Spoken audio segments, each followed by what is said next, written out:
What did I do today? The same thing I do every day. Try to take over the world.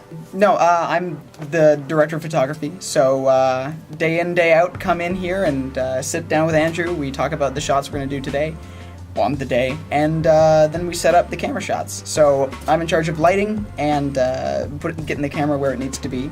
Probably the best thing about this production has been the interesting lack of materials and rigs. So we've had to rig up a couple of pretty great rigs. We got one interesting right now if you want to come take a look. This camera here is a Canon T2i. It's pretty good. The only difference it has from the T3i, which is the more recent version, is the back screen doesn't pop out. But we don't need that, so I'm cool with it. The one thing that's been really helpful with this camera is the incredibly selective focus. The field of focus is millimeters wide, and when we're doing stuff with puppets and everything close up, it's been incredibly useful in creating a bunch of shots that would be impossible with a less selective lens. And that's the one that came with the camera too. So if you want a good camera to shoot some good footage, pretty cheap prosumer camera, the Canon Rebel T2i, it's just for you. Motion and stop motion. Moving the camera physically during stop motion is incredibly difficult. Andrew's up to the task. I don't know if you are, but he is. What you do is we have our slider up here, this long piece of metal that has a camera mount attached to it that slides along really smoothly. It's fantastic. For our purposes, we tape a tiny little measuring tape to the side, and you move it because it's 24 frames a second. You're going to have to move it literally millimeters at a time. Not millimeters is probably the wrong. Millimeter at a time would be more accurate. It's incredibly finicky, but moving at that pace, you can get a nice slow pan, and it's all still done in stop motion. The only thing that gave us problems is when we were trying to go a pan down. That proved to be impossible with what we have because we either had a crank, which was shaking the camera everywhere, and you can't have any sort of deviation from the path when you're doing stop motion. So we tried to construct a huge contraption to make our slider work vertically, but too much weight on the top of it, just ended up having to cut that shot out of the movie because we just didn't have the rigs for it.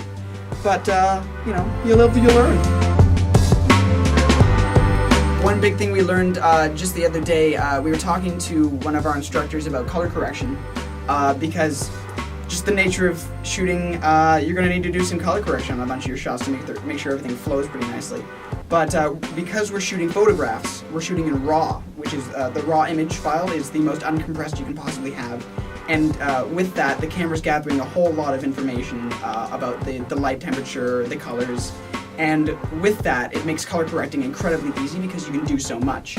I was told that the RAW files, you can play around with more than footage from a RED camera in color correcting post, which is huge because the RED camera shoots in like super ultra high HD. So we have beyond super ultra high HD, and we can make all of our shots look pristine because we have so much color information to work with. As for the lighting setup, 3-point lighting, most of the time, sometimes 2-point, get a little bit more into the emotion, get a little bit harsher, there's better spotlights. Classic Lowell lights, I got 2 500-watt lights and 1,000-watt light, which is kind of like the sun, so that really helps to brighten up the entire room. Another thing is, I also, kind of for this project specifically, I designed and built my own lighting fixture.